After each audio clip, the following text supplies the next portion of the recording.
ছেলেকে মাদ্রাসায় পড়াবো না স্কুলে পড়াবো। আলহামদুলিল্লাহ, অনেক অভিভাবক এখন সন্তানদেরকে মাদ্রাসায় দিচ্ছেন শুধুমাত্র নীতি নৈতিকতার কারণে, চাকরি বাকরির কারণে না। কথা বলেন ঠিক কিনা? মাদ্রাসায় ছাত্র বাড়ছে, এটা তো এখনকার মানে যারা গবেষক তারাই বলতেছে যে মাদ্রাসায় ছাত্রছাত্রী বাড়তেছে, স্কুলে কমতেছে। কারণটা কি? এলাকার ভিতরে আগে পরীক্ষা দিলে জিপিএ 5 পাইতো কম, মানে যেটারে পাইতো জিপিএ 5 ও 5 মহল্লা থেকে মানুষ দেখতে আসতো, আর এখন যারে জিজ্ঞেস করতেছি সেই জিপিএ 5। হয়তো বা মেধা ভালো হয়ে গেছে আর কি, আলহামদুলিল্লাহ। জিপিএ 5-এর তো অভাব নাই, কিন্তু মনুষ্যত্বের, মানুষ এবং মনুষ্যত্বের শিক্ষার বড় অভাব আমাদের ভেতরে, ঠিক কিনা ভাই? এই জন্য কোটটায় পড়তেছি, শিক্ষিত আমরা হচ্ছি কিন্তু আসল মনুষ্যত্বের মানুষ আমরা হতে পারছি। হিংসা বাড়ছে না কমছে? জোরে বলেন তো। অহংকার বেড়েছে না কমেছে? বাপ মাকে অবমূল্যায়ন করার সংখ্যা বেড়েছে না কমেছে? পর্দাহীনতা, চুরি বেড়েছে না কমেছে? সব কিছু বাড়ছে। কেন? শিক্ষিতর হারও বেড়েছে। আগকার বুড়া মানুষগুলো এত শিক্ষিত ছিল না, এখন শিক্ষিত অনেক মানুষ আমরা হচ্ছি, কিন্তু শিক্ষার যে মূল দাবি এটা আমরা বাস্তবায়ন করতে পারতেছি না। এই জন্য কর্মমুখী, দিনমুখী শিক্ষা এটা আমাদের দরকার। শুধুমাত্র পড়লাম, আচ্ছা গাধার পিঠে যদি মনে করেন 2 মণ ওজনের 200 কিতাব আপনি তুলে দেন, ছোট ছোট 200 কিতাব 2 মণ ওজন গাধার পিঠে তুলে দিচ্ছেন, গাধা কি করে? লাকড়িও টানে, আবার যদি বই উঠে দেন ও বইও টানবে, আবার যদি আটার বস্তা তুলে দেন এও টানবে। গাধা কি জানে পিঠের উপরে বাঁশ নাকি বই নাকি আটার বস্তা? জানে? গাধার কাজ হচ্ছে টানা, এই জন্য টানে চলে যাচ্ছে। আপনি যদি শিক্ষিত হন, কি শিক্ষা আপনার ভিতরে আছে, কোন জ্ঞান আপনি বহন করছেন, এটা কিন্তু আপনাকে বুঝতে হবে যে আপনি কোন জ্ঞান আপনার ভিতরে নিয়ে চলতেছেন। কোরআনের জ্ঞান, হাদিসের জ্ঞান, মাসলা মাসাইলের জ্ঞান, না কোন জ্ঞানটা আপনার ভিতরে আছে? আর যদি কোন জ্ঞান আপনার ভিতরে আছে আপনি বাইর করতে না পারেন, ওই গাধার মতো আপনার অবস্থা হবে। পিঠের উপর আটার বস্তা, বইয়ের বস্তা নাকি বাঁশের বস্তা, এটা আপনি জানলেন না, ওই গাধার মতো আপনার অবস্থাও তাই হবে। গাধা যেরকম গন্তব্যহীন, আপনি ওইরকম গন্তব্যহীন হয়ে যাবেন, ঠিক কিনা ভাই? না, এই জন্য কি শিখছি? স্কুলে গিয়ে কিন্তু জিজ্ঞেস করে, এই মাদ্রাসায় এসে জিজ্ঞেস করে, হুজুর, প্রত্যেকটা বাপ মার কথা, এই যে আশপাশে মাদ্রাসা আছে, হুজুর থাকতে পারেন এখানে, আমাদের কাছে যখন আসে জিজ্ঞেস করে, হুজুর বাংলা অঙ্ক ইংরেজি আছে কিনা? বুঝলেন? অবশ্যই দরকার। প্রত্যেকটা স্কুলে যেয়ে যদি বাপ মা জিজ্ঞেস করতো, এই কোরআন শিক্ষাটা দেওয়া হয় কিনা, আমপাড়াটা পড়ানো হয় কিনা, কায়দাটা আপনার পড়ানো হয় কিনা। কিন্ডার গার্ডেনে নাচ গান ঢুকছে, কিন্তু কোরআন কিন্তু সব জায়গায় ঢুকে নাই। কথা বলেন ঠিক কিনা? এই জন্য মাদ্রাসায় যে যেমন বাংলা অঙ্ক ইংরেজির কথা জিজ্ঞেস করেন, কিন্ডার গার্ডেনে গিয়ে জিজ্ঞেস করেন যে ন্যূনতম ইসলামিক বেসিক নলেজগুলো দেওয়া হয় কি হয় না। কে ভাইরা, আবার হিজড়ারা আমাদের সমাজের অংশ।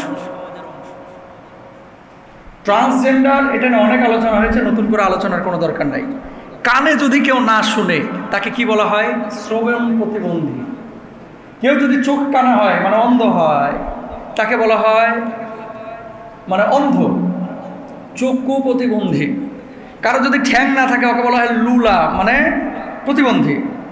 হাত যদি বাঁকাচাকা হয় শারীরিক প্রতিবন্ধী। মুখে কথা যদি বলতে না পারে বাক প্রতিবন্ধী। লিঙ্গের মধ্যে লজ্জাস্থানে কারো যদি রোগ থাকে সে হচ্ছে লিঙ্গ প্রতিবন্ধী। ইসলাম রোগ দিয়েছে তাকে, রোগাক্রান্ত হিসেবেই আল্লাহ সুবহানাহু ওয়া তাআলা তাকে গণ্য করেছে, ঠিক কিনা? তার মানে কি বোঝা যায়? বোঝা গেল হিজড়ারা এই সমাজের একটা অংশ। হিজড়াদের যদি অসুস্থতা থাকে, এটা তাদের লিঙ্গ প্রতিবন্ধীর মতো, এটা তাদের রোগ। তারা আমাদের সমাজের বোঝা না। জ্বর হলে যেমন ডাক্তারের কাছে যান, ক্যান্সার হলে যেমন ডাক্তারের কাছে যান, একজন হিজড়া বা তৃতীয় লিঙ্গের কেউ যদি থাকে, সে ব্যক্তি তার চিকিৎসার জন্য ডাক্তারের কাছে যাবে। তারপরেও যদি না হয়, সে তার মতো থাকবে। ইসলাম তাকে শারীরিক অধিকার দিয়েছে। কেমন? তাকে খাবার দিবে, আর্থিক অধিকার দিয়েছে। কেমন? বাপের যদি কোনো ছেলে বা কোনো মেয়ে হিজড়া হয়ে যায় তাহলে সে সম্পত্তিও পাবে। ইসলাম হিজড়াদেরকে মসজিদেও যেতে বলেছে। হ্যাঁ, সেটা নারীর মতো হতে পারে, হিজড়া পুরুষের মতো হতে পারে। আমাদের বাংলাদেশে অনেক মুসল্লি আছে, জেনে হোক না জেনে হোক, হিজড়া যদি মসজিদের সামনে আসে ওরা মনে করে যে ও মনে ভিক্ষা করতে এসেছে। কথা বলেন না কেন? যদি নামাজ পড়তে হয় সে আপনার পাশে দাঁড়ায়, আপনি হয়তো ধাক্কা মারিয়ে সরে লাগবো, ঠিক কিনা বলেন? আলী রাদিয়াল্লাহু তাআলা আনহু কি বলছেন খেয়াল করেন। আলী রাদিয়াল্লাহু তাআলা আনহুকে জিজ্ঞেস করা হলো, আলী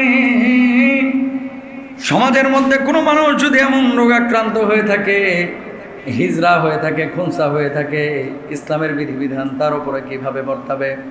আলী রাদিয়াল্লাহু তাআলা আনহু জবাব দিলেন, ওই ব্যক্তি কোন লজ্জা স্থান দিয়ে প্রস্রাব করে, পেশাব করে? যদি ছেলের মতো অঙ্গ দিয়ে পেশাব করে তাহলে নামাজ পড়বে ছেলের মতো, পর্দা করবে ছেলের মতো, সম্পত্তি পাবে ছেলের মতো। আর যদি নারীর মতো অঙ্গ দিয়ে পেশাব করে, পর্দা করবে নারীর মতো, সম্পদ পাবে নারীর মতো, চলাফেরা ইসলামের বিধিবিধান করবে, পড়বে তার উপরে নারীর মতো। বলুন আল্লাহু আকবার। সলিউশন ইসলাম দিয়েছে।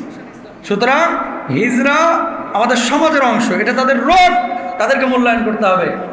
মাগার ট্রান্সজেন্ডারে যেগুলা কাইটা কুইটা তুমি নিজেরে ছেলে হওয়ার পরও মেয়ের মতো ভান করবা, জুতা দিয়া পিটায় তোর চারা ফাটায় ফেলাইতে হবে। ঠিক করে ভাই, আপনি আওয়ামী লীগ করতে পারেন, বিএনপি করতে পারেন, জাতীয় পার্টি, আপনি যে কোনো দল করতে পারেন। যদি বলি যে আপনার ছেলে মেয়ের মতো হতে চাই, কাইটা কুইটা, কোনো পাগল বাপ ছাড়া সুস্থ বাপ কি মেনে নেবে?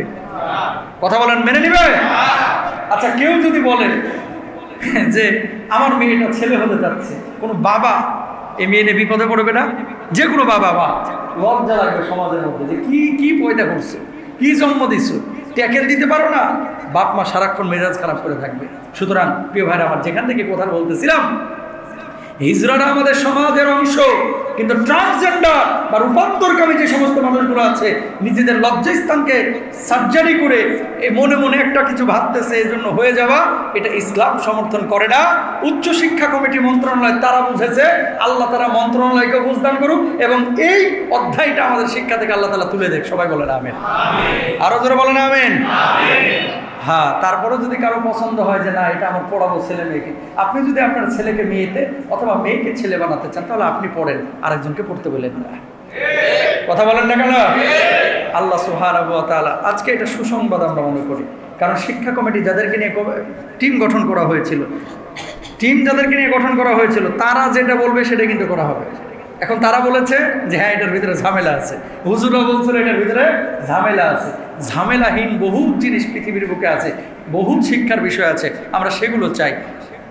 সংঘর্ষবাদে আমাদের নীতি নৈতিকতা, আমাদের চারিত্রিক অবক্ষয় ঘটতে পারে এরকম কোনো জিনিস আমরা চাই কেউ ভাইরা। আবার এখন কিসের মৌসুম চলতেছে? হজ্জের। কিসের মৌসুম? হজ্জের। কয়েকদিন পরে আসছে কোরবানি নিয়ে এখন আলোচনা করব না। একটা বিষয়, হজ্জের যেহেতু মৌসুম, হজ এটা আল্লাহ সুবহানাহু ওয়া তাআলার পক্ষ থেকে আপনার উপরে প্রদত্ত একটি ফরজ বিধান। কি বিধান? ফরজ বিধান। রব্বুল আলামিন কি বলছেন? ওয়ালিল্লাহি আলাল নাসি হজ্জুল বাইতি মান ইসতাতা ইলাইহি সাবিলা। আল্লাহু আকবার। যাদের সামর্থ্য আছে আল্লাহ রাব্বুল আলামিন তাদের উপরে হজকে আবশ্যক করে দিয়েছেন। কি সামর্থ্য? সৌদি আরব যাবেন, আসবেন, ওখানে থাকবেন, খাবার দাবার খাবেন, এই পরিমাণ টাকা যদি আপনার উপরে থাকে, আপনার কাছে যদি থাকে, আপনি হজ্জে যাওয়ার পরে পরিবারের সদস্যরা দুনিয়ার যে সমস্ত সামানা তাদের প্রয়োজন সেগুলো যদি বন্দোবস্ত করতে পারে, আল্লাহ রাব্বুল আলামিন আপনার উপর হজ ফরজ করেছেন, আবশ্যক করেছেন। সুতরাং কেউ যদি হজ না করে তারা জাহান্নামের আগুনে জ্বলতে হবে। আর যে ব্যক্তি হজ করবে, হজটা যদি মকবুল হয়, আল্লাহর নবী বলছেন পৃথিবীতে যখন এসেছিল তখন যেমন নিষ্পাপ ছিল, ওই বাইতুল্লাহ জিয়ারতের পর আল্লাহ রাব্বুল আলামিন তারা সেই রকম নিষ্পাপ বানিয়ে দেবে। সেই রকম নিষ্পাপ আল্লাহ সুবহানাহু ওয়া তাআলা বানিয়ে দেবে। হুজুর হজ তো করার মন আছে, মাল তো নাই। আছে না নাই? জোরে বলেন। আছে। ছবি দেখায় দাঁড়ান, শিক্ষার আছে। এই চাচার একটা ছবি দেখেন, যারা কাছে আছে, দেখছেন না? দেখছেন? এই হজ ক্যাম্পে না কোথায় বসেছিল, সাংবাদিক যে জিজ্ঞেস করতেছে কি করেন, আমার বাড়ি গাইবান্ধায়। করেনটা কি? কৃষি কাজ করি। জমি জায়গা বেঁচে হজে যাচ্ছেন না কিভাবে ভাই, একটু জানতে পারি? জমি জায়গা, আমার তো নুন আনতে বান্দা ঘোরায়, কিন্তু হজ্জে যাওয়ার জন্য আমার অনেক আগ থেকে আকাঙ্ক্ষা ছিল। তো বলছে তাহলে কেমনে টাকা ম্যানেজ করলেন, কেউ দিছে নাকি বদলি হজটা? না ভাই, কিছু গাছ লাগাইছিলাম এই নিয়ত করে যে গাছগুলো বড় হলে বেচবো, তারপরে হজে যাবো। আল্লাহু আকবার বলেন না? এই আল্লাহ যদি চায় আপনারা কেউ কি আটকে রাখতে পারবে? ধরেন আল্লাহ আপনারা বাইতুল্লাহ নিবে, পিডিএফ হলেও নিয়ে যাবে, জামিন একা। আর যদি আল্লাহ আপনারা না কবুল করে, বাড়ি থাকবে 10টা, কিন্তু অন্তরের মধ্যে একটা বার ওই চিন্তাও দিবে না মাথার ভিতরে যে যা বাইতুল্লাহ জিয়ারত করে আস। হাজার হাজার কোটিপতি আছে বাইতুল্লাহ, কিন্তু যায় না। কথা বলেন ঠিক কিনা? 2014 সাল কি 13 সালের কথা, আমি তখন জেদ্দায় একটা প্রোগ্রাম, ওখানে একটা হোটেল আছে হিলটন, সাগরের ধারে, বিশাল হোটেল। তো বাংলাদেশ থেকে অনেক সময় সরকারি সফরে কিছু লোক যায় না, একজন ঊর্ধ্বতন কর্মকর্তা গিয়েছে। তো তাকে সৌদি সরকার টিকিট দিচ্ছে, ওখান থেকে গাড়ি নিয়ে হোটেলে পৌঁছাইছে, হোটেলে ভিভিআইপি ফ্যাসিলিটি সব, আন্তর্জাতিক কনফারেন্সে ওখানে গিয়েছে। তো আমার তো উমরা হয়ে গেছে আগে, আমি অন্য কাজে গিয়েছিলাম। আমি ওনারে বললাম যে মোহতারাম, জেদ্দা থেকে মক্কার দূরত্ব মাত্র 60-62 কিলো, 65 কিলো। তো আপনারা তো সরকার গাড়ি দিয়েছে, সব সুযোগ সুবিধা এবং উমরার ব্যবস্থা আপনাদের লেগে করে রাখছে, কেউ যদি যাইতে চায় তাকে সরকারি নিয়ে যাবে। তো হোটেল থেকে নাইমিয়া সরকারি গাড়ি দিয়ে যে উমরাটা করে চলে আসেন, সৌদি সরকার যেহেতু আপনাদের ব্যবস্থা করে রাখছে। শরীরটা ভালো লাগতেছে না, মনে চাই না। না নাউজুবিল্লাহ এখানে করেন না, পকেটে ঢুকায় রাখেন। বাড়িতে যায় নাউজুবিল্লাহ জোরে সরে বলেন, বলেন জোরে নাউজুবিল্লাহ।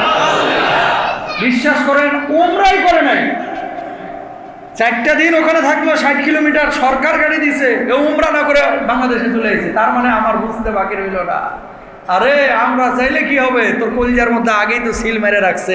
তুই যদিও সৌদি গেছস, আবু জাহেলের পেতাত্তা তোর ভিতরে এখনো ঢুকে বসে রয়েছে। কথা বলেন ঠিক না? কাবার পাশে থাকে কেউ এরকম ফিরি চলে আসতে পারে উমরা না করে? অথচ কত মানুষ দিন রাত 24 ঘন্টা কান্নাকাটি করে, আল্লাহ একটা বার তোমার ঘরে হাজিরা দেওয়ার তৌফিক দে। আমিন বলেন না? এই ফিলিংস কি জানেন? ফিলিংস ওখানে যে আপনি হাজিরা দিবেন, কাবার পাশে যেমনি দাঁড়াবেন না। আমরা এখন কোন দিকে মুখ করে নামাজ পড়তেছি? কাবার দিকে। কাবা পশ্চিমে, তার লেগে তো আমরা পশ্চিম দিকে মুখ করে নামাজ পড়তেছি। কিন্তু যখন আপনি নামাজে দাঁড়াইলেন, চোখের সামনে কাবাটা আপনার ভাসতেছে, সামনে কাবা। আর সুদাইসি যখন তেলাওয়াতটা করে, অন্যান্য কারি সাহেবরা যখন তেলাওয়াত করে, আল্লাহু রাব্বিল আলামিন الرحمن الرحيم مالك يوم الدين إياك نعبد وإياك نستعين اهدنا الصراط المستقيم صراط الذين أنعمت عليهم غير المغضوب عليهم ولا الضالين। তেলাওয়াতটা যখন করে আপনি চাইবেন না, কল্পনাও করবেন না, চোখটা খুলে দেখবেন যে চোখ দিয়ে দরদর করে পানি পড়তেছে। আল্লাহ, যেন কোরআন নাজিল হচ্ছে। এই অনুভূতি এখানে নামাজ পড়ে কি পাওয়া যাবে? পাওয়া যাবে? আল্লাহর হাবিবের রওজার পাশে যখন দাঁড়ায় বলবেন, আসসালাতু ওয়াসসালামু আলাইকা ইয়া রাসূলুল্লাহ, আসসালাতু ওয়াসসালামু আলাইকা ইয়া হাবিবাল্লাহ, আমি এসেছি মদিনায় বহুত কষ্ট করে, নবী গো আপনার কাছে আমি সালাম পৌঁছে দিলাম, আমার হাবিব সালামের জবাব দিবে, কলিজাটা ঠান্ডা হয়ে যাবে। ঠিক? আল্লাহ আমার সব ভাইদেরকে হজ্জের জন্য কবুল করুন, আমিন। আরো জোরে বলেন আমিন। এই যে আমিন বললেন, এটার নিয়ে যে ওই কিছু কিছু মানুষ বাইর হয়েছে, এই যে এতগুলো মাইক্রোফোন, এগুলো তো কম দেখে, বুঝেন নাই? এগুলো মনে হয় হুজুররা আগেই কিনে রেখে দিচ্ছে। আর রাত্রেবেলায় হুজুররা এই এতগুলো মাইক্রোফোন নিয়ে এসে লাগায় মনে হয় এই যে এগুলো আলোচনা করে।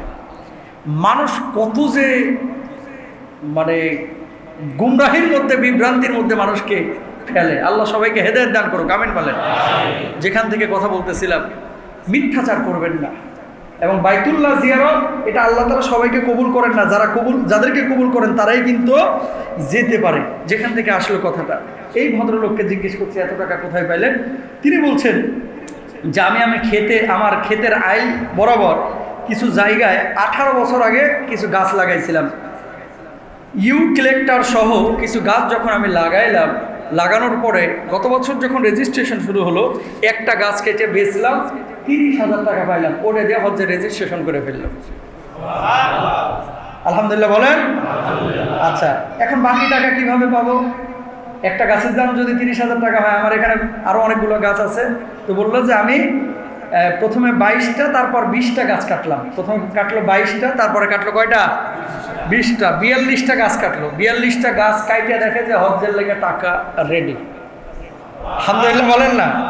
মানে গাছগুলো সব বেচে দিছে। কয় বিশ্বাস করেন আমার এখানে যা টাকা আছে একটা টাকাও বাইরের না, সব আমার গাছ বেচা টাকা। আর এই গাছগুলো আমি লাগাইছিলাম এই কারণে যে আল্লাহ এই গাছগুলোর টাকা দিয়ে তুমি আমার হজে নিও। আমি রাত্রিবেলায় মাঝে মাঝে গাছগুলোর ধারে যাইতাম, যে গাছটাতে ধরে থাকতাম যে আর কতদিন সময় লাগবে রে, তাড়াতাড়ি বড় হ কাইটা তোরে বেচে আমি আল্লাহর ঘরে হাজিরা দিতে যাব। চাওয়ার মতো চাইলে আল্লাহ কাউকে নিরাশ করে না। উনি যদি 42টা গাছ বেচে হজ্জে যেতে পারে, আপনি আমি সামান্য সামান্য করে সঞ্চয় করতে পারি কি পারি না? টাকা কিন্তু কম কামান না, টাকা কিন্তু কম কামান না। 5 বছরের জমানো টাকায় যদি ফ্ল্যাট হইতে পারে, 3 বছরের জমানো টাকায় একটা হজ কি করা যায় না? ইনশাল্লাহ। আল্লাহ কবুল করুক সবাইকে হাজী হিসাবে। প্রিয় ভাইরা আমার, হজ রাসূল আকরাম সাল্লাল্লাহু আলাইহি ওয়াসাল্লাম আল্লাহ সুবহানাহু ওয়া তাআলা দুজনেই করতে বলেছেন। আল্লাহ তো বলেছেন আগে ওয়াতিমুল হাজ্জা ওয়াল উমরাতা লিল্লাহ। হজ্জের প্রশ্ন যখনই আসে কিছু কিছু মানুষ কিন্তু এমন কথা বলে, হ্যাঁ পাশের বাড়ির মানুষ ভাত পায় না, আরে যায় প্রতি বছর আল্লাহর ঘরে হাজিরা দিতে। কথা বলছেন, এরকম ঠেস মেরে কথা বলে, এগুলো বলবেন না। কেন? হজ একটা ইবাদত, উমরা একটা ইবাদত। কারো সামর্থ্য থাকলে সে গরিব মানুষকেও দিবে, উমরাও করবে, হজ্জও করবে। কিন্তু হজ না করে গরিবকে টাকা দিতে হবে, আপনার উপর হজ ফরজ হয়ে আছে। ইসলামী শরিয়ায় এরকম কোনো বিধান নাই, এরকম কোনো বিধান নাই। আল্লাহর হাবিব সাল্লাল্লাহু আলাইহি ওয়াসাল্লাম ওই যে মক্কা বিজয়ের যে প্রেক্ষাপট, হুদাইবিয়ার সন্ধি যেখানে হয়েছিল, সুলহ হুদাইবিয়া যেখানে সংগঠিত হয়েছিল, সাহাবীরা চাতক পাখির মতো এসেছিলেন যে আজকে আমরা হজ করবো, এই আল্লাহর ঘরে হাজিরা দিব। যখন কাফেররা আটকায় দিল, সাহাবীরা কাঁদতেছে। আরে সেই মদিনা থেকে মক্কার দূরত্ব কত কিলোমিটার জানেন? প্রায় 450 থেকে 480 কিলোমিটার হয়, বুঝছেন? তো এত দূর পথ হেঁটে উটের পিঠে চড়ে আসলাম, আর আমাদেরকে হজ করতে দেবে না? আল্লাহ রাসূল সাল্লাল্লাহু আলাইহি ওয়াসাল্লাম বললেন, ইয়া রাসূলুল্লাহ আপনি পারমিশন দেন, এদের সাথে আমরা যুদ্ধ করব। আল্লাহর নবী বললেন যে না, যুদ্ধ করার দরকার নেই, আল্লাহ সুবহানাহু ওয়া তাআলা যে ফয়সালা করবে আমি মেনে নিব।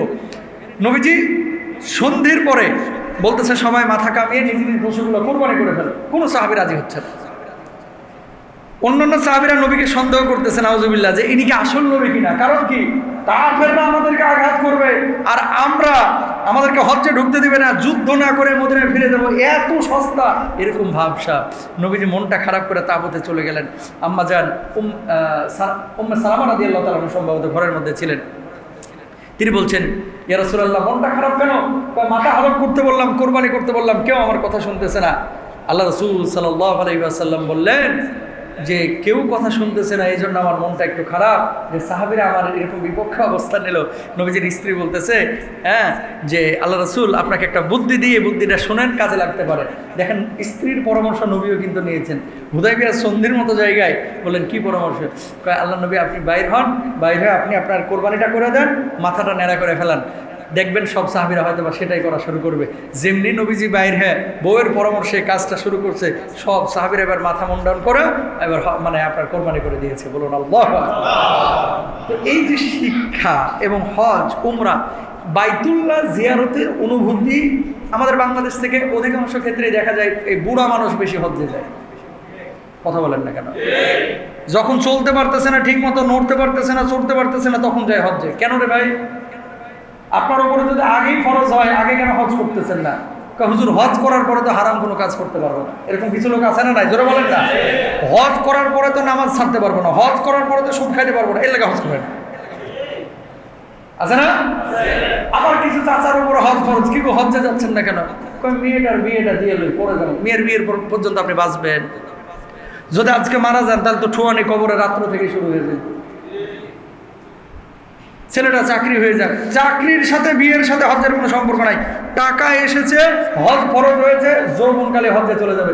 আরে বাবারে বাবা, 2 ঘন্টা ওযু রাখতে পারে না, বুঝছেন? এয়ারপোর্টে বসে বসে খালি কুঁতে আর মনে করেন ওযু ছুটে যায়, খালি কাশাকাশি করে। এরকম মুরব্বী মানুষকে আপনি যে পাঠায় দিচ্ছেন, এই মানুষটার যে কষ্ট, শারীরিক সক্ষমতা যদি না থাকে ভাই পাঠায়েন না। কারণ কি? আসলে হজ এত সহজ কোনো ইবাদত না, অনেক পরিশ্রমের ইবাদত। যারা গিয়েছেন তারা জানেন। এই যে 7টা তওয়াব যে করা হয়, আপনি মনে করতেছেন মাত্র 15 মিনিটে কমপ্লিট হয়ে যায়? একটা উদাহরণ দিই। এখান থেকে ধরে নেন আপনার ফ্যান্টাসি কিংডম। এখান থেকে কি ফ্যান্টাসি কিংডম। যদি আপনাকে বলি যে 7 বার আপনি যাবেন আর আসবেন, 7 বার যাবেন আর আসবেন, এখানে না হলেও 70% মানুষ পাওয়া যাবে যে হুজুর 7 বার সম্ভব হবে না। কথা বলেন না কেন? আচ্ছা, যদি এটা না পারেন আপনি বাইতুল্লাহ কেমনে জিয়ারত করবেন? ওখানে করবেন নাকি? হুজুর ওই সময় আলাদা শক্তি আসে। সত্যিই শক্তি আসে, কিন্তু বিপদে ফেলাই মুআল্লিমদের। বলুন হুজুর কেমনে পারতেছে না মুআল্লিমের উপরে চড়াও, একটু ধরতেও পারেন না, একটু ধাক্কাও দিতে পারেন না, একটা গাড়ির ব্যবস্থা করতে পারেন না। নবীজি হেঁটে হেঁটে তো অফ করেছে, আপনি হেঁটে হেঁটে করবেন, এটাই তো সুন্নাহ। তো আপনি এটা পারতেছেন না, এটা আপনার ব্যর্থতা। বুড়া বয়সে গেছেন কেন? যৌবনকালে কেন গেলেন না? সামর্থ্য ছিল না। তাহলে এখন শারীরিকভাবে ফিট না। এই যে বিশ্বকাপ খেলতে গেল বাংলাদেশের ক্রিকেট দল, জানেন এদেরকে আগে দৌড় প্রতিযোগিতা করায় না যে শারীরিকভাবে ফিট কি ফিট না? কথা কয় না যে এ দৌড়াইতে পারবে কিনা, বল করতে পারবে কিনা, ব্যাট করতে পারবে কিনা, নানান ধরনের পরীক্ষা নিরীক্ষার পরে কিন্তু আমেরিকা পাঠাইছে T20 ওয়ার্ল্ড কাপ খেলতে। আর আমাদের হজ্জেরও এরকম একটা পরীক্ষা নেওয়া দরকার যে কোনটা শারীরিকভাবে ফিট আর কোনটা ফিট না। নাহলে কি করবে জানেন?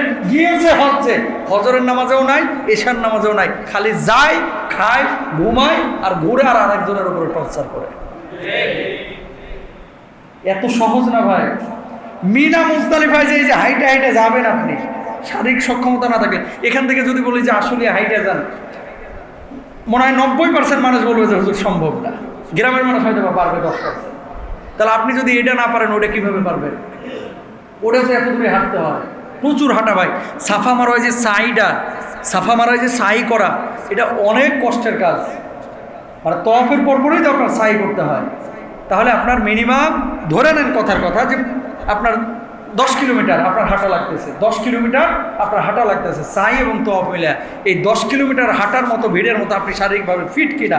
যদি ফিট, আপনি যান, আগে শারীরিকভাবে একটু ফিট হন, পরীক্ষা নিরীক্ষা করেন, মনোবল বাড়ান, আল্লাহর কাছে দোয়া করেন, তাহলে হ্যাঁ আল্লাহ তাআলা কবুল করলে আপনি যাবেন। বুড়া মানুষ হজ্জে যাওয়া হারাম নিষিদ্ধ আমি এটা বলতেছি না, কিন্তু আমাদের টেন্ডেন্সি চেঞ্জ করা উচিত, আমাদের চেতনা চেঞ্জ করা উচিত যে যৌবনকালেই আমরা হজ করব আল্লাহকে খুশি করার জন্য, নবীকে খুশি করার জন্য। সবাই বলেন ইনশাআল্লাহ। প্রিয় ভাইরা আমার, আল্লাহ তাআলা যদি কোনো জিনিসে বারাকা দান করে তাহলে আপনার কেউ ঠেকাইতে পারবে না, বুঝছেন? কেউ ঠেকাইতে পারবে না। কিভাবে কি বারাকা দেবে? রাসূল আকরাম সাল্লাল্লাহু আলাইহি ওয়াসাল্লাম কি বলছেন? মান বানা লিল্লাহি মাসজিদান বানাল্লাহু লাহু বাইতান ফিল জান্নাহ। যে ব্যক্তি আল্লাহর জন্য মসজিদ ঘর নির্মাণ করবে, আল্লাহ তাআলা তার জন্য জান্নাতে একটি বালাখানা নির্মাণ করে দেবে। শুনেন, 2000, 3000, 5000 টাকা করে আপনারা জমান, মনে হয় যে 5000 টাকা করে জমতে জমতে কবে যে শেষ হবে 6 লাখ টাকা। এভাবেই জমতে জমতে একদিন দেখবেন যে হয়ে গেছে 5 বছর 7 বছর পর, এভাবেই কিন্তু হয়ে যায়।